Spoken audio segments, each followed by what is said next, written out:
మీకు వేలాది వందనాలు చెల్లించుకుంటూ అయ్యా ఇంతవరకు పాటల్లో సహాయపడుతూ వచ్చినారు. మీ వాక్య లేఖనాలను కూడా చదువుకున్నాము. వాటిని వివరించుకొనిచుంటుండగా మీ సన్నిధి, మీ సహాయము బలహీనతలను నాకు కూడా దయచేయండి. ఏం నేర్చుకోవాలో మాకు నేర్పించండి. నన్ను మమ్మల్ని ఆత్మీయంగా బలపరచమని మీ సహాయం కోరుకుంటూ మా రక్షకులను యేసయ్య ఘనమైన నామమున స్తుతించి ప్రార్థించి అడిగి వేడుకొంచున్నాము తండ్రి. ఆమేన్.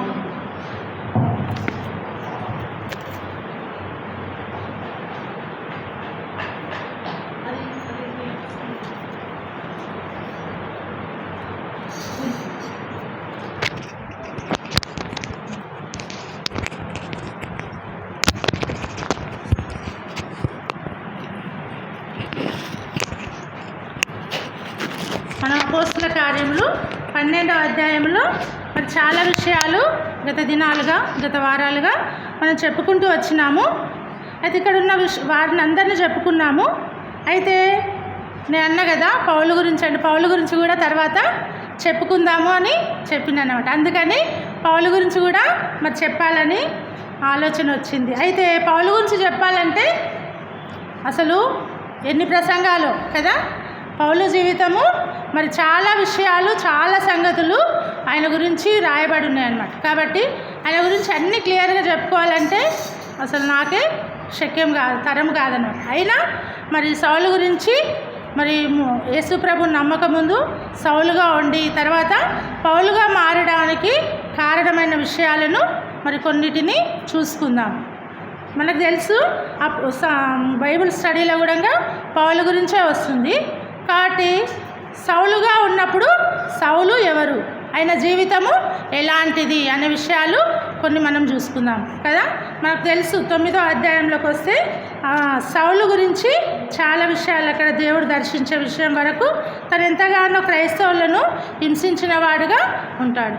అవును, కానీ ముఖ్యంగా ఇంట్రడక్షన్ ఏంటంటే సౌలు ఊరు ఏంటి అసలు? సౌలు ఊరు, ఆయన పుట్టిన ఊరు ఎక్కడంటే తార్సు. తార్సు ఎక్కడ ఉంది?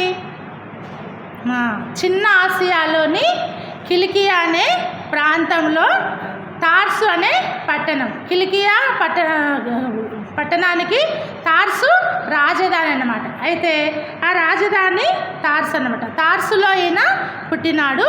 అయితే యూదా మతంలో పుట్టినవాడు అన్నమాట. యూదా మతం పట్ల ఎంతో నిష్ట కలిగిన వ్యక్తిగా ఇతన్ని చూస్తున్నాము. అయితే అతను సౌలుగా ఉన్నాడు. అయితే సౌలు అనే మాటకు కూడా అర్థం ఉంది కదా. సౌలు అనే మాటకు ఏంటంటే పెద్దవాడు అని, సౌలు అంటే పెద్దవాడు అని. అదేవిధంగా ప్రార్థించుట లేదా అడుగుట అని అర్థాలు సౌలుకున్నాయి. అయితే సౌలును పౌలుగా దేవుడు మార్చిన తర్వాత పౌలు అంటే ఏమిటి? చిన్నవాడు అని అర్థం అన్నమాట. పౌలు అంటే చిన్నవాడు అని అర్థము, లేదా వినయం గలవాడు అని అర్థం కదా. పెద్దవాడుగా ఉన్న అతన్ని దేవుడు దర్శించి ఏం చేసినాడు? చిన్నవాడిగా చేసినాడు కదా. మనం కూడా ఈ లోకంలో పెద్దవారము, గొప్పవారం అనుకుంటే దేవుడు ఏ శరీరం కూడా దేవుని ఎదుట అతిశయింపకుండానట్లు దేవుడు మనలను లోకంలో నుంచి మనకంటే గొప్పవారు ఉన్నప్పటికీ వాళ్ళని ఏర్పరచుకోలేదు. కానీ ఏమాత్రం ఎన్నిక లేని నిన్ను నన్ను దేవుడు ఏర్పరచుకున్నాడు అనమాట. అందుకని మరి ఈ సౌలు గురించి మరి ఇతను మరి తార్సులో జన్మించిండు అనమాట. క్రీస్తు శకము 5వ సంవత్సరంలో ఈ సౌలు జన్మిస్తూ వచ్చినాడు. అయితే తన మతం పట్ల ఎంతో నిష్ట కలిగిన వ్యక్తిగా ఉంటున్నాడు. అందుకే ఫిలిప్పీలకు రాసిన పత్రికలో ఇతను రక్షింపబడిన తర్వాత మరి ఫిలిప్పీలకు రాసిన పత్రిక 3వ అధ్యాయము 5వ వచనంలో తన మతమును గురించి, తన భక్తిని గురించి చెప్తున్నాడు. 8వ దినమున సున్నతి పొందితిని, ఇశ్రాయేలీ వంశపు వాడనై బెన్యామీను గోత్రంలో పుట్టి హెబ్రీల సంతానమైన హెబ్రీడనై ధర్మశాస్త్ర విషయము పరిసయుడనై ఆసక్తి విషయము సంఘమును హింసించువాడనై ధర్మశాస్త్రం వలన నీతి విషయము అనిందుడనై యుంటిని అంటున్నాడు. కాబట్టి ఇన్ని ఆధిక్యతలు ఇతను కలిగి ఉన్నాడు అనమాట. ఇన్ని ఆధిక్యతలు కలిగి ఉన్నప్పటికీ తన మతం పట్ల ఎంతో నిష్ట కలిగిన వాడుగా ఉంటున్నాడు. అంతేకాకుండా ఇతడు ఎక్కడ అభ్యసించినాడు విద్యను? గమలీయేలీయుల పాదముల యొద్ద విద్యను అభ్యసించినాడు అన్నమాట. అందుకే ఆ మాట ఇక్కడ ఉంటుంది. 22వ అధ్యాయము అపోస్తుల కార్యములు 22వ అధ్యాయము 3వ వచనంలో ఉంటుంది.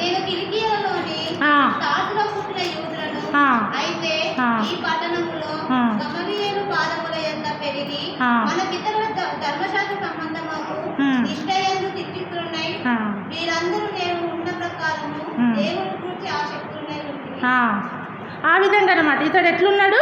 గమలీయేలీల పాదముల యొద్ద విద్యను అభ్యసించిన వాడుగా ఉంటున్నాడు. అంటే ఎంతో మరి విద్యావంతుడు అనమాట. చాలా ఒక మంచి యూనివర్సిటీలో చదివిన అంత టాలెంట్ అనమాట. ఇప్పుడు మంచి పేరు పొందిన యూనివర్సిటీలు ఉంటాయి కదా, ఇప్పుడు ఆక్స్ఫర్డ్ యూనివర్సిటీ అని, అలాంటి మరి యూదులను గురించి, వారి యూదా మతాన్ని గురించి, మరి ధర్మశాస్త్రాన్ని గురించి, ప్రవక్తల యొక్క గ్రంథాలను గురించి ఈ గమలీయేలు పాదముల యొద్ద ఎంతో నిష్టగా మరి యూదా భక్తిని అభ్యసిస్తూ ఈ సౌలు తన భక్తిని నేర్చుకున్నవాడుగా ఉంటున్నాడు. ఇతడు ఎంతో మరి భక్తి కలిగిన వాడు, మరి అధిక విద్యావంతుడు, అంతేకాకుండా అధిక ధనవంతుడు కూడా అన్నమాట. ఎందుకంటే వీళ్ళ వృత్తి ఏంటి తెలుసు కదా, గుడారాలు డేరాలు కుట్టేవాళ్ళం. ఆ దినాలలో మరి బాటసారులు గుడారాలు వేసుకోవడానికి గుడారాల వృత్తి మరి ఎంతో ఆదాయాన్ని మరి తీసుకొని తెచ్చిపెట్టేదన్నమాట. అంతేకాకుండా ఇతడు ఎవరు అంటే రోమీయుడు కూడా, రోమా అధికారాన్ని పౌరసత్వాన్ని కూడా కలిగి ఉన్నాడు. ఎందుకు రోమా అధికారాన్ని పౌరసత్వాన్ని కలిగి ఉన్నాడంటే ఈ తార్సు పట్టణము ఏ దేశంలో ఉంటుంది? టర్కీ దేశంలో ఉంటుంది అన్నమాట. టర్కీ ఇప్పుడు టెర్సస్ అని కూడా పిలువబడుతుంది. ఆ టర్కీ దేశంలో ఈ తార్స్ ఉంటుంది. అయితే ఆ దినాలలో మరి సౌలు పుట్టిన సమయానికి ఈ టర్కీ ప్రాంతాన్ని కూడా ఎవరు? రోమీల ఆధీనంలో ఉన్నదనమాట. అందుకని అక్కడ ఉన్న వ్యక్తి కాబట్టి వీళ్ళ తల్లిదండ్రులు పేర్లు రాయబడలేదు, కానీ వాళ్ళు వ్యాపార నిమిత్తమై అక్కడ రోమా పౌరసత్వాన్ని కూడా కలిగి ఉన్నవారుగా ఉంటున్నారనమాట. ఆ విధంగా ఈయన ఎన్నో ఆధిక్యతలు కలిగిన వాడుగా ఉంటున్నాడు. అందుకే సౌలును వెరీ వెరీ ఇంపార్టెంట్ పర్సన్ అని కూడా అనొచ్చు అన్నమాట. అంత మరి వ్యక్తిగా, అంత ఇంపార్టెంట్ వ్యక్తిగా ఎన్నో విద్యాబుద్ధులు, ఎన్నో ఆధిక్యతలు ఉన్నాయి. వారికి సున్నతి అనేది చాలా మరి ప్రాముఖ్యం, గర్వంగా చెప్పుకుంటారన్నమాట. అలాంటి మంచి ఆధిక్యతలు ఉన్నప్పటికీ ఇతను మరి ఏం చేసినాడు? తన మతం విషయమై స్టెఫెన్ ఏం చేసినాడు? స్టెఫెన్ చనిపోయినప్పుడు 7వ అధ్యాయంలో సమ్మతించిన వాడిగా ఉంటున్నాడు. ఎందుకంటే క్రైస్తవులన్నా అపోస్తులన్నా దేవుని గూర్చిన యొక్క ప్రేమను అతను ఎరగక ఉన్నాడనమాట కదా. మనం కూడా ఒకప్పుడు దేవుని గూర్చి, దేవుని గొప్పతనాన్ని, దేవుని ప్రేమను ఎరగక వాళ్ళని ఏ విధంగానో తెలుసో తెలియకనో మాట్లాడిన వారం. అయితే ఆ విధంగా సౌలు కూడా ఏం చేసినాడంటే మరి యేసు ప్రభు శిష్యులను మరి మా మతము గొప్పది, అయితే వేరొక మతాన్ని వీళ్ళు ప్రచురము చేస్తున్నారనే ఉద్దేశంతో ఏం చేసినాడు?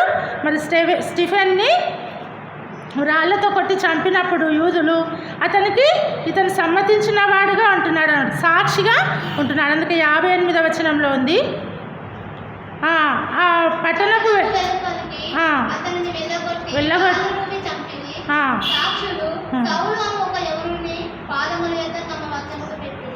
ఇక్కడ ఏం చేసినారంటే సాక్షులు సౌలు అని ఒక యవనుని పాదముల యొద్ద తమ వస్త్రములను పెట్టిరు. అంటే అంతగా ఇతను మరి పేరు పొందిన వాడుగా యెరూషలేములో ఉంటున్నాడు. అయితే తార్సులో పుట్టినప్పటికీ మరి యెరూషలేముకి వచ్చి యెరూషలేములో వీళ్ళు స్థిరపడినట్లుగా ఉన్నదన్నమాట. కాబట్టి అదేవిధంగా 60వ వచనానికి వస్తే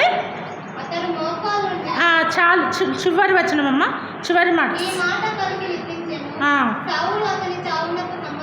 అయితే స్టెఫెన్ చనిపోయినప్పుడు సౌలు మరి స్టెఫెన్ యొక్క చావునకు సమ్మతించిన వాడుగా ఉంటున్నాడు. అంతేకాకుండా 8వ అధ్యాయము 3వ వచనానికి వస్తే సౌలు అయితే ఇంటింటా వచ్చి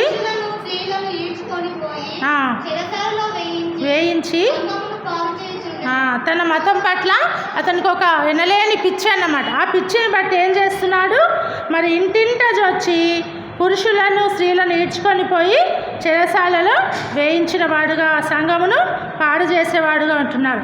అంతేకాకుండా యెరూషలేమే కాకుండా ఇంకెక్కడికి వెళ్ళాలని తీర్మానం చేసుకున్నాడు.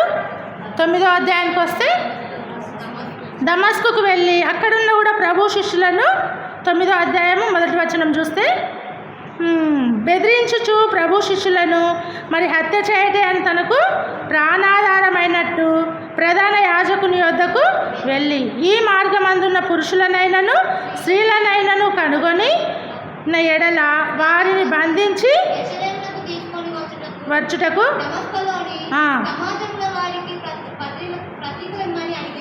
అడిగి మరి ప్రయాణము చేయించు.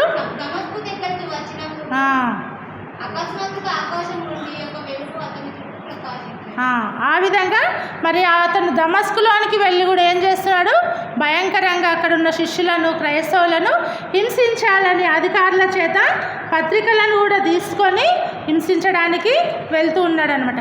అలాంటి సందర్భంలో ఇతనికి ఎవరు చెప్పిన అతను వినే పరిస్థితిలో లేడనమాట. అందుకే దేవాతి దేవుడు ఏం చేసినాడు, యాక్షను తీసుకున్నాడు. అందుకే గొప్ప వెలుగులో దేవుడు మరి ప్రత్యక్షమై సౌలును మరి దర్శించినాడు. సౌలును దర్శించినప్పుడు అతడు ఏమైనాడు, క్రింద తన వాహనం మీద నుండి పడిపోయి మరి సౌలా మరి ప్రభువా నీవు ఎవడవు అంటాడు. అంటే నీవు హింసించుచున్న యేసును అంటాడు. అదే మరి ఈ 26వ అధ్యాయంలో అంటాడు, మునికోళ్ళకు ఎదురు తన్నుట నీకు కష్టం అంటాడు. నువ్వేళ్ళ నన్ను హింసిస్తున్నావు అంటాడు కదా. మునికోళ్ళకు ఎదురు తనడం అంటే అది మునికోళ్ళలు ఎట్లుంటాయి కదా, మనం ఎక్కడ గుచ్చినా మనకే గుచ్చుకుంటాయి, దాన్ని ఎక్కడ మనము కొట్టలేమన్నమాట. అందుకే 26వ అధ్యాయంలో ఆ మాట అంటాడనమాట. ఈ అగ్రిప్ప రాజు ఎదుట ఉండి తన సాక్ష్యాన్ని మరలా చెప్తూ అంటాడు. 14వ వచనంలో చివరి అంటాడు, మునికోళ్ళకు ఎదురు తన్నుట నీకు కష్టమని హెబ్రీ భాషలో ఒక స్వరము నాతో పలుకుట వింటిని. ఈ విధంగా మరి తన గురించి ఇక్కడ అగ్రిప్ప రాజు ఎదుట ఇక్కడ 20వ అధ్యాయంలోను 22వ అధ్యాయంలోను 26వ అధ్యాయంలోను దేవుడు తనకు చేసిన విషయాలను మరలా చెప్తూ వస్తున్నాడు అన్నమాట. చెప్తూ ఆ విధంగా మరి దేవుడు ఆయనను ఏ విధంగా దర్శించినాడో, ఏ విధంగా అతన్ని మరి రక్షించినాడో మరి చూస్తున్నాడు. అయితే మనం రాత్రి విన్నాం బైబిల్ పఠనం ఇక్కడ నుంచి కదా. కాబట్టి ఆ విధంగా చేసినప్పుడు అతను ఏం చేసినాడు, ఇంకా మరి ప్రార్థన చేసిన వాడుగా అతను మరి 3 దినములు చూపులేని స్థితిలో ఉన్నవాడుగా ఉంటున్నాడు అన్నమాట.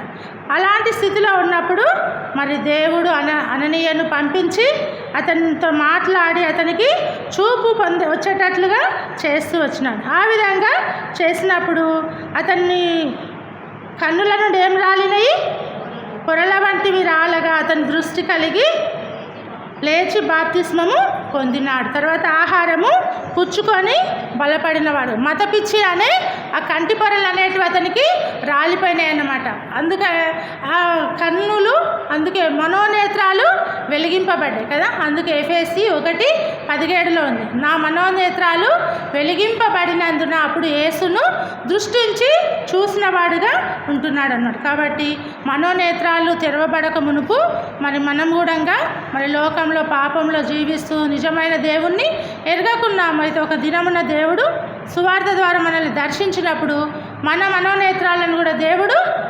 వెలిగించినాడు.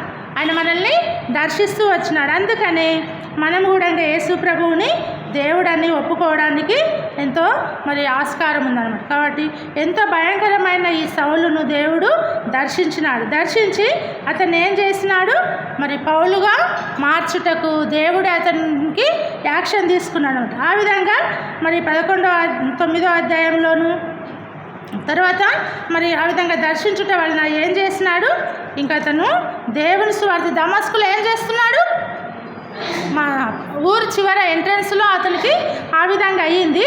తర్వాత అతను ఎవరినైతే యూదులను హింసించి ఎవరినైతే చెరసాలలో వేసి వాళ్ళని ఈడ్చుకొని పోయి యెరూషలేములో మరి పెద్దలకు అప్పగించి వాళ్ళ మీద శిక్ష మోపాలని అనుకున్నాడో అలాంటి వ్యక్తి ఏం చేస్తున్నాడంటే 19వ వచనానికి వస్తే దమస్కులోనున్న శిష్యులతో కూడా కొన్ని దినాలు అక్కడ ఉన్నాడు అనమాట. ఎందుకంటే అననీయ అక్కడ ఉన్న శిష్యులను పరిచయం చేసి ఉంటాడు.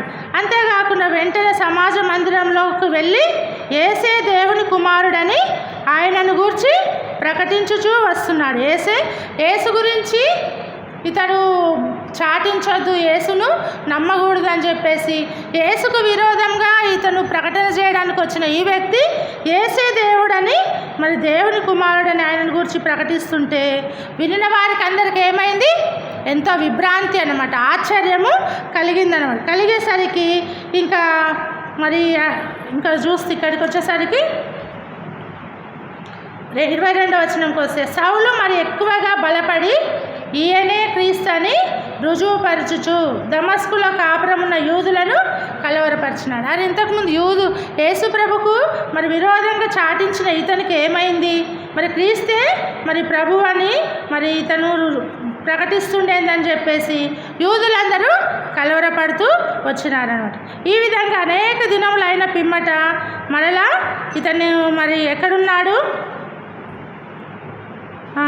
ఇక్కడ చంప చూస్తున్నారు దమస్కులో. అయితే చంప చూసినప్పుడు ఇతన్ని మరి అక్కడున్న శిష్యులు ఏం చేసినారు? దమస్కు నుంచి గోడ మీద నుంచి దింపి గంపలో దింపి అతన్ని పంపివేసినారనమాట. పంపివేసినప్పుడు అతడు మరలా దమస్కు నుంచి యెరూషలేముకు వస్తున్నాడు. యెరూషలేముకు వచ్చి అక్కడ కూడా ప్రకటిస్తుంటే అక్కడ కూడా మరి యూదులు క్రైస్తవులు భయపడుతున్నారు, శిష్యులు అపోస్తులు కూడా మిగతా వాళ్ళు భయపడుతూ వస్తున్నారు. భయపడుతున్నప్పుడు ఆ విషయాన్ని బర్నబా ఏం చేసినాడు? మళ్ళీ శిష్యులకు తెలియజేసినాడు అనమాట. బర్నబా శిష్యులకు నువ్వు దేవుడు మరి మార్గంలో దర్శించి ఈయనను బలపరిచినాడు, ఈయనను దేవుడు మరి రక్షించినాడు అని చెప్పి అతన్ని మరి శిష్యులకు మరి అపోస్తులకు పరిచయం చేసినప్పుడు ఇంకా 28వ వచనానికి వస్తే అతడు యెరూషలేములో వారితో కూడా వచ్చుచూ పోవచ్చు ప్రభువు నామమును బట్టి ధైర్యంగా బోధించుచు గ్రీకు భాషను మాట్లాడు యూదులతో మాట్లాడుచు తర్కించుచుండెను. యేసు ప్రభు గురించి ఇంకా యూదులతో తర్కిస్తున్నాడు. ఎందుకంటే ధర్మశాస్త్రంలో యేసు ప్రభు గురించి రాయబడింది, అతని గురించి మీరు నమ్మలేదు, అయితే దేవుడు నన్ను దర్శించినాడు కాబట్టి ఈ దేవుడు యేసే క్రీస్తు అని బోధిస్తుంటే ఇంకా వాళ్ళకి ఏమైంది? కోపం వచ్చిందనమాట. కోపం వచ్చి వాళ్ళు కూడా ఇతన్ని చంపడానికి ప్రయత్నం చేస్తారు. ప్రయత్నం చేసినప్పుడు అతడు మరలా సహోదరులతో దీన్ని తెలుసుకొని అతన్ని కైసరయాకు తోడుకొని వచ్చి తార్సునకు పంపిస్తారు. తార్సు అంటే తన సొంత పట్టణానికి పంపిస్తూ వస్తారు. ఈ విధంగా మరి పౌలు సౌలుగానే ఇంకా ఉన్నాడు, ఇంకా పేరు ఇతంది మార్చబడలేదు, సౌలుగానే ఉండి పరిచర్య చేస్తూ వస్తున్నాడు. అయితే దేవుడు వెంటనే రక్షించిన మరి ఎంబడే అతను పరిచర్య చేయలేదు, కానీ దేవుని సన్నిధిలో కనిపెట్టి అతను ప్రార్థన చేసి దేవుడు తనని మరి దర్శించి కదా, అందుకే 9వ అధ్యాయంలో ఇతని గురించి సాక్ష్యం ఇస్తున్నాడు కదా. దేవుడు ఏమంటున్నాడు? 15వ వచనము 16వ వచనంలో అందుకు ప్రభువు నీవు వెళ్ళుము, అన్యజనుల ఎదుటను రాజుల ఎదుటను ఇశ్రాయేలీల ఎదుటను నా నామం భరించుటకు ఇతడు నేను ఏర్పరచుకొనిన సాధనమై ఉన్నాడు. ఇతడు నా నామం కొరకు ఎన్ని శ్రమలను అనుభవింపవలెనో నేను అతనికి చూపుదునని అతనితో చెప్పగా. కాబట్టి ఇతను వెళ్ళిన తర్వాత రాజుల ఎదుట, అన్యుల ఎదుట, ఇశ్రాయేలీల ఎదుట మరి దేవుని గురించి సాక్ష్యం ఇచ్చుటకు దేవుడు ఏర్పరచుకొనిన గొప్ప సాధనముగా దేవుని కొరకు వాడబడినాడు ఈ సౌలు అనమాట. కాకుండా దేవుని కొరకు ఎన్నో శ్రమలను అనుభవిస్తూ వచ్చినాడు కదా. 2వ కొరింథీ 11వ అధ్యాయం 23 నుంచి 28 వచనాల వరకు ఇంకా చాలా ఉన్నాయన్నమాట. కాబట్టి ఎన్నో శ్రమలు ఆయన పొందినవాడుగా ఉంటున్నాడు. కాబట్టి ఈ 2వ కొరింథీ 11:23 నుంచి చూస్తే రాత్రి కూడా బైబిల్ స్టడీలో అన్న చదివించిండు.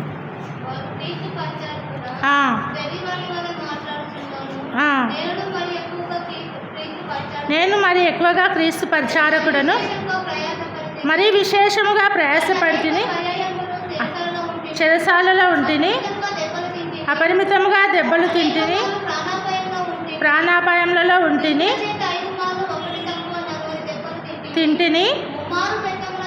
ముమ్మారు బెత్తములతో కొట్టబడి తిని, ఒకసారి రాళ్లతో కొట్టబడి తిని, శ్రమపడి తిని,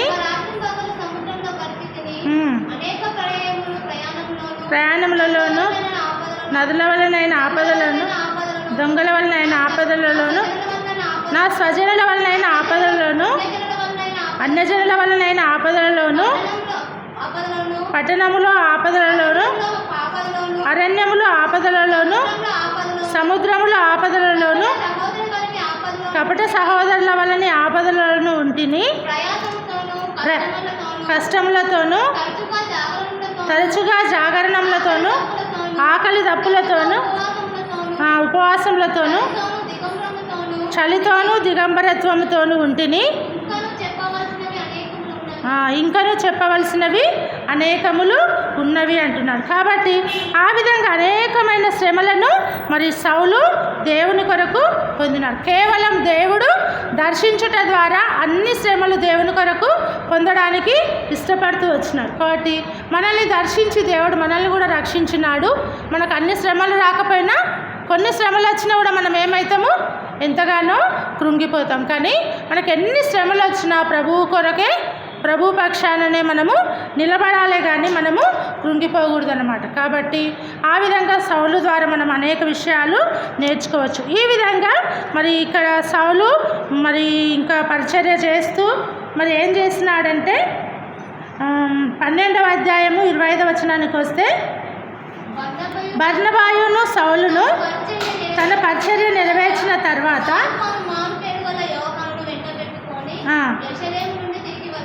ఇక్కడ తన పరిచర్యను నెరవేర్చిన వాడు అంటున్నాడు. ఏం పరిచర్య నెరవేర్చినాడు? 11వ అధ్యాయము చివరి వచనంలోకి వస్తే 29-30 వచనాల్లో, అప్పుడు శిష్యులలో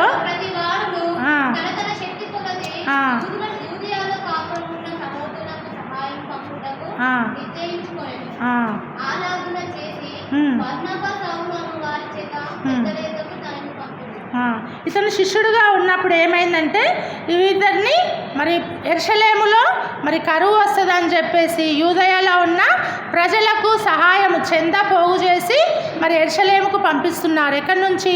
ఈ కైసరయ, ఈ అంతియోకయ ప్రాంతం నుంచి పంపిస్తున్నప్పుడు ఆ పనిని మరి ఎవరికి అప్పగించాలన్నప్పుడు పౌలును బర్నబా కూడా నమ్మకమైన వారుగా ఉన్నారన్నమాట. అందుకు నమ్మకమైన వారుగా వీరికి తోచినందున వీళ్ళ చేత ఏం చేస్తున్నారు? ఆ భత్యాన్ని, ఆ యొక్క డబ్బును మరి వీరి చేత యెరూషలేమునకు పంపిస్తూ వస్తున్నారన్నమాట. కాబట్టి నమ్మకమైన వాడిగా ఉన్నాడు. ఒకప్పుడు తన మతం పట్ల నమ్మకంగా ఉన్నాడు, తర్వాత అదే నమ్మకత్వము యేసు ప్రభువులో కూడా చూపిస్తూ వస్తున్నాడు. కాబట్టి మొదటి తిమోతి మనకు తెలుసు 1:12 మరి ఏ విధంగా తన జీవితము మనకు తెలుసు. 1:12-13 వచనాలు. పూర్వము దూషకుడను దేవుని విషయమై హింసకుడుగా హానికరుడనైన నన్ను తన పరిచర్యకు నియమించి నమ్మకమైన వానిగా ఎంచినందున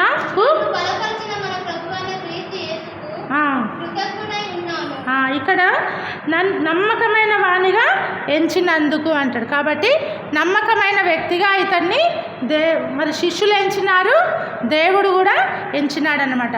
ఎంచి అతన్ని మరి ఆ యెరూషలేములో ఉన్న చెంద పోగు చేసి మరి అంతియోకయ నుండి యెరూషలేముకు పంపిస్తూ వస్తున్నారన్నమాట. కాబట్టి ఆ విధంగా పంపించి మరలా యెరూషలేము నుండి తిరిగి ఏం చేసినారు? అంతియోకయకి వచ్చినారనమాట. అంతియోకయకు వచ్చినప్పుడు అంతియోకయలో మరలా మరి శిష్యులందరూ కూడా ఉపవాసం ఉండి పరిశుద్ధాత్మ చేత మరి శిష్యులకు చెప్తున్నానమాట దేవుడు, నేను బర్నబాను సౌలును పిలిచిన పని కొరకు వారిని నాకు ప్రత్యేకపరచుడని వారితో చెప్తున్నాడు. కాబట్టి పరిశుద్ధాత్మ ద్వారా దేవుడు ఏం చేస్తున్నాడంటే శిష్యులకు, నేను బర్నబాను సౌలును నేను ఏ పని కొరకైతే వారిని పిలిచినానో ఆ పని కొరకు వారిని ప్రత్యేకపరచుడని చెప్పితే అంతటా వారు ఉపవాసం ఉండి ప్రార్థన చేసి వారి మీద చేతులుంచి వారిని పంపినారు. ఎక్కడికి పంపినారు? సువార్త దండయాత్రలకు, సువార్తకు అనేక పట్టణాలకు, అనేక గ్రామాలకు ఆయనను పంపిస్తూ వస్తారు. ఈ విధంగా మరి దేవుని ప్రజలకు శత్రువైన ఇతడు దేవుడు దర్శించుట ద్వారా రక్షింపబడి ఏం చేస్తున్నాడు? సువార్త పరిచర్యను చేయడానికి అతను నియమింపబడ్డాడు. అందుకే దేవుడు పరిశుద్ధాత్మ ద్వారా పౌలును బర్నబాను నేను ఏర్పరిచిన పని కొరకు వారిని నియమించి పంపమన్నప్పుడు శిష్యులందరూ ఏం చేస్తున్నారు? శిష్యులను పౌలును బర్నబా అందరూ కూడా ఉపవాసం ఉండి ప్రార్థన చేసినారు. సంఘము మరి అతని వారి మీద చేతులుంచి ప్రార్థన చేసి సువార్త దండయాత్రకు పంపిస్తూ వస్తున్నారు. అయితే ఇక్కడ నుంచి మొదటి సువార్త దండయాత్ర ఆరంభమవుతుంది. పౌలు పరిచర్య, మరి ఆయన యొక్క పరిచర్య. అతను యూదుడు అయినప్పటికీ అన్యజనుల మధ్యన సువార్త చేయడానికి అన్యుల మధ్యకు దేవుడు తన ఆత్మ చేత పంపిస్తూ వస్తున్నాడు. అనేకమైన పట్టణాలు, అనేకమైన ప్రాంతాలు ఇక్కడ నుంచి ఆయన తిరుగుతాడు. దాదాపు 15 పట్టణాలు దర్శిస్తాడు మొదటి సువార్త దండయాత్ర. ఈ 13వ అధ్యాయం నుంచి 14వ అధ్యాయం చివరి వరకు 2 అధ్యాయాలు 2 సంవత్సరాలు ప్రయాణం చేస్తాడనమాట. 2 సంవత్సరాలు ప్రయాణం చేసి అతడు 1200 మైళ్ళు ప్రయాణము చేస్తాడు. 1990 కిలోమీటర్, దాదాపు 2000 కిలోమీటర్లు అతను ఎట్లా వెళ్ళిండు? ఆ దినాలలో బస్సులు లేవు, సైకిళ్ళు లేవు, మరి విమానాలు, ట్రైన్స్ ఏమీ లేవు. కాలినడకన నడుస్తూ ఓడ ప్రయాణము చేస్తూ కొండలు గుట్టలు, ఆ రోజుల్లో రహదారులు ఉన్నాయా? ఇలాగ మనలాగా రోడ్లు లేవు, కానీ అవి ఎక్కడో అడవి ప్రాంతంలో ఉండే పట్టణాలు అన్నమాట. అయితే అలాంటి పట్టణాలకు మరి పౌలు పరిచర్య నిమిత్తమై తను ఇష్టపూర్వకంగా వెళ్ళినాడు. ఎవరో బలవంతంగా పంపిస్తే అతను వెళ్ళలేడన్నమాట. దేవుని కొరకు నేను తెలుసుకున్న సత్యము అనేక పట్టణాలు చీకటిలో ఉన్నాయి, వారికి వెలుగును ప్రకటించాలి అనే ఉద్దేశంతో మరి పౌలు బయలుదేరి, అందుకే ఇక్కడ అతను ఏమైనా చూడండి, సౌలును పౌలుగా పరిశుద్ధాత్మ ఉపవాసం ఉండి వీళ్ళు ప్రార్థన చేస్తున్నారు కదా, చేతులుంచి ప్రార్థన చేయటం ద్వారా అతన్ని ఇక్కడ 9వ వచనంలో చాలా ఇక్కడ నుంచి అతన్ని సౌలు అని పిలువబడడం లేదు, ఇక్కడ నుండి పౌలు అని పిలుస్తున్నారనమాట. కాబట్టి ఇంకా పైన కూడా చూస్తే మనము మొదట చూస్తే సౌలును పిలిచిన పని కొరకు అని 2వ వచనంలో ఉంది. తర్వాత మరి సంఘము పరిశుద్ధాత్మ చేత నింపబడి అతని మీద ప్రార్థన చేసినప్పుడు పరిశుద్ధాత్మ దేవుడే ఇతనికి సౌలును పౌలుగా మార్చినట్లు ఇక్కడ మనకు కనబడుతుంది. ఇక్కడ నుంచి ఇక సౌలు అని ఎక్కువ రాదన్నమాట, పౌలు అనే కానీ పిలువబడుతుంది. కాబట్టి ఆ విధంగా సంఘము ప్రార్థించి అతన్ని పంపుట ద్వారా అతన్ని దేవుడు దర్శించి పౌలుగా అతని పేరు మార్చినాడు. పేరు మార్చడమే కాదు, అతని జీవితాన్ని కూడా దేవుడు మార్చినాడు. కాబట్టి మనం ఎన్ని పేర్లు మార్చుకున్నా మన జీవితం కూడా మారాలి. మన జీవితం మారకుండా మనం ఎన్ని పేర్లు మార్చుకున్నా మనకు ప్రయోజనం ఉండదన్నమాట. కాబట్టి మన జీవితాలను మనము మార్చుకోవాలి. ఈ విధంగా మరి మొదటి సువార్త దండయాత్ర, 3 సువార్త దండయాత్రలు పౌలు చేస్తాడు తన జీవిత కాలంలో. ఒక రోమా పట్టణ ప్రయాణం చేస్తాడు, అతను తీర్పు కోసము మరి రోమా పట్టణ ప్రయాణం చేస్తాడు. తర్వాత రోమా పట్టణంలోనే అతను హతసాక్షిగా చేయబడతాడనమాట. కాబట్టి ఆ విధంగా హతసాక్షిగా చేసినా కూడా అతను దేవుని మాత్రము విడిచిపెట్టాలి. నువ్వు దేవుని విడిచిపెడితే నిన్ను చంపము అని వాళ్ళు అనుంటారు, కానీ నేను దేవుని కొరకు చనిపోయినా సరే కానీ దేవుని మాత్రము విడిచిపెట్టాను, ఎందుకంటే దేవుని కోసం చనిపోతే దేవుని రాజ్యంలో ఉంటానని అతను శిరచ్ఛేదనము చేయబడుతూ వచ్చినాడు. కాబట్టి ఆ విధంగా దేవుని కొరకు హతసాక్షిగా సౌలు మరి పౌలుగా మారి దేవుని కొరకు జీవిస్తూ ఎన్ని పత్రికలు రాసినాడు? దాదాపు 14 పత్రికలు రాసినాడు అనమాట. కాబట్టి 14 పత్రికలు, రోమా పత్రిక నుంచి హెబ్రీల వరకు 14 పత్రికలు రాసినాడు. అవి ఎంతో పండితులకు, జ్ఞానులకు, సైంటిస్టులకే ఆయన రాసిన పత్రికలు చదివితే అర్థం కావట్లేదు. రాయడం వదిలిపెట్టి చదివితేనే చదివిన రోమా పత్రిక కానీ హెబ్రీ పత్రిక కానీ చదివితే కూడా అర్థం కాదు. ఎన్నిసార్లు విని చదివితే కూడా అర్థం కాదు. అంతా మరి మాటలు ఎంతో చాకచక్యమైన మాటలు. అవి ఎవరు ఇచ్చినారంటే అందరూ అంటారు మనుషులు పౌలు రాసినాడు అంటారు. కాదు, పౌలుకు దేవుడు దర్శనమిచ్చి దేవుడు పరిశుద్ధాత్మ చేత అతన్ని నింపి అతడు ఆ పత్రికలు రాసినాడు. కొన్ని చెరసాలలో ఉండ కూడా కొలస్సి పత్రిక, ఫిలోమోను పత్రిక, తిమోతి పత్రికలు ఇవి కూడా మరి చెరసాలలో ఉండి చెరసాలలో ఉంటే మనమైతే ఎంతో దుఃఖపడతాం, బాధపడతాం. చెరసాలను కూడా ఆయన లైబ్రరీగా చేసుకుంటాం అనమాట కదా.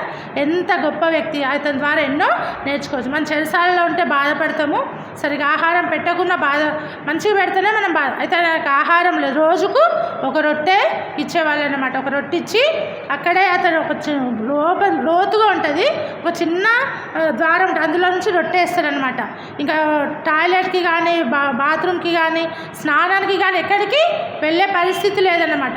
ఆ లోపలనే అక్కడ ఆ ప్రాంతంలోనే టాయిలెట్కి వెళ్ళాలి, వాష్రూమ్కి వెళ్ళాలి, అట్లనే అక్కడే తినాలి, అక్కడే ప్రార్థన చేసుకోవాలి. కొందరు ఆయన చర్మపు ఆ కాగితాలను భద్రపరచుకొని కొందరు గారు తెప్పించుకొని కొలస్సి పత్రిక, తిమోతి పత్రిక, ఫిలోమోన్ పత్రిక ఇవన్నీ కూడా అతను రాసినాడు. కాబట్టి దేవుడు మనతో ఉంటే చెరసాల కూడా ఆయనకు ఏమైంది, పూదోటగా ఆయన ఏర్పాటు చేసుకుంది. కాబట్టి దేవుడు మనకుంటే మనకు ఎన్ని శ్రమలు వచ్చినా ఆ శ్రమలలోనే మనం సంతోషంగా జీవిస్తాం. అందుకే ఫిలిప్పి రాస్తాడు కదా, ఫిలిప్పి 4:4 ఆనందించుడి, మరలా చెప్పుదును ఆనందించుడు, ప్రభువునందు సంతోషించండి అని చెప్తారు. కాబట్టి అలాంటి ఆయన జీవిత అనుభవాలు మనం కూడా కలిగి ఉంటే మనకెంతో మేలన్నమాట. మన ఆత్మీయ జీవితంలో ఎంతగానో ఎదుగుతాం. కాబట్టి ఆయన ఈ విధంగా జీవించి మరి భక్త కోటికి ఎంతో సవాలుగా, ఎంతో మాదిరిగా మనందరం ఆయన పత్రికలు చదువుకొని మనం మేలు పొందుటకు దేవుడు ఆయనను గొప్ప సాధనముగా వాడుకున్నాడు. కాబట్టి ఆయన దండయాత్రలను, మొదటి దండయాత్ర వచ్చే వారం ఏ ప్రాంతాలు, ఎన్ని మైళ్ళు నడిచి ఏ ప్రాంతాలు ఆయన దర్శించినాడు, అక్కడ ఏమేమి ఆశ్చర్యాలు, ఏమేమి అద్భుతాలు దేవుడు జరిగించినాడో ఆ విషయాలను వచ్చే వారము మొదటి సువార్త దండయాత్ర గురించి ఈ 13వ అధ్యాయము 14వ అధ్యాయం చదువుకొని రండి. అక్కడ ఉన్న గ్రామాలన్నీ కూడా మళ్ళీ మనము చెప్పుకుందాం. కాబట్టి దేవుడు ఈ మాటలను దీవించునుగాక. ప్రార్థన చేసుకుందాము.